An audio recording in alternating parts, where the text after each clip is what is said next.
Of course, John Taylor, Simon Bond for Duran Duran. You enjoyed watching those old clips? We did, but it's a little misleading because we did also make records in the 90s and all through the last decade.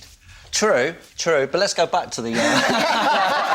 80 million. Let's go back to the others, because when you first arrived on the scene dressed like you did, you'd obviously been doing that for a period before then, a couple of years, doing the new romantic scene, or was that right? No, we kind of landed straight in it in 1981, really. I joined the band in 1980. Yeah.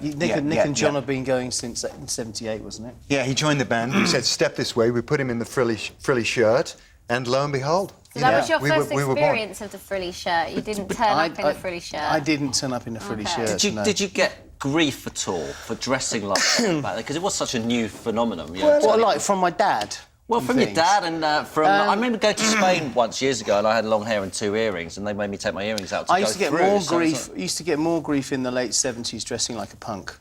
Right. Being a punk. Yeah, I mean, that was coming off the back of a couple of years of punk and everybody dressing like that, and before that you had Bowie and glam, and it was a pretty glam decade. Yeah. It was a dressy decade. It went like that, though, music. didn't it? I think it even stayed like that a bit in the 90s as well. People had stage shows. Like now, fashion is kind of very edgy, and pair of jeans and a T-shirt, and you get away with it. But back in the 80s, 90s, people put on a proper show. It was outfits, dancers. It was See, I don't find a pair of jeans and a T-shirt edgy. No, but what I mean... I just find it casual. Yeah, which is fine. Nowadays, you see music videos and it's all kind of pared down. I think going back in the 80s and 90s, people really went for it. They created a style and an image. Yeah, I think it was a lot... There's a lot more you could do then, and things have kind of gone towards the middle. Exactly. Yeah. Mainstream thinking. When you started, was it important to be part of that movement, or were you the movement and everyone was attaching itself onto you? Well, I think a bit of both, actually. I mean, when you what were we, 19 when we started the band? I mean, you're just in it then, aren't you? You're not thinking about being fashionable. You just are. Everybody who's 19 is fashionable. You know, it's only as you get older you have to start thinking about, oh, you know, how do I stay in with the thing, you know? And the whole new romantic thing was happening in London.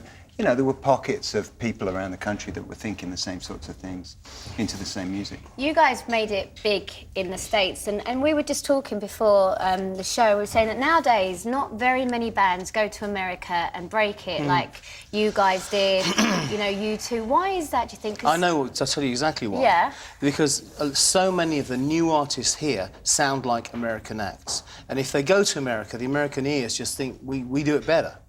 You know, we went there with something that was very, very English, very British sounding.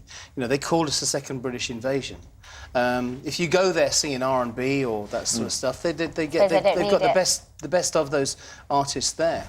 Yeah. Are you still big in America? Do you still tour there and do all the stuff? Yeah, so it still goes well there. Yeah, no, America's been fantastic to us. I mean, we've got tremendous support there. You're talking about staying cool and trendy there. It's interesting with your music as you got, because you keep releasing in decades. You've got to keep modern, but you can't overstep the mark, can you? And go too trendy because you look stupid, don't you? So you have to keep the Duran Duran sound. Is it hard to find that balance? Well, we got it right with this new album actually, because we got together with Mark Ronson, and Mark's kind of trendy right now, and he's got a great ear for what's happening right now. But he kind of like took us back to the sound, the 80s sound, the early 80s sound of the band, and we sort of like investigated what we were doing back there in a way that we hadn't for a while.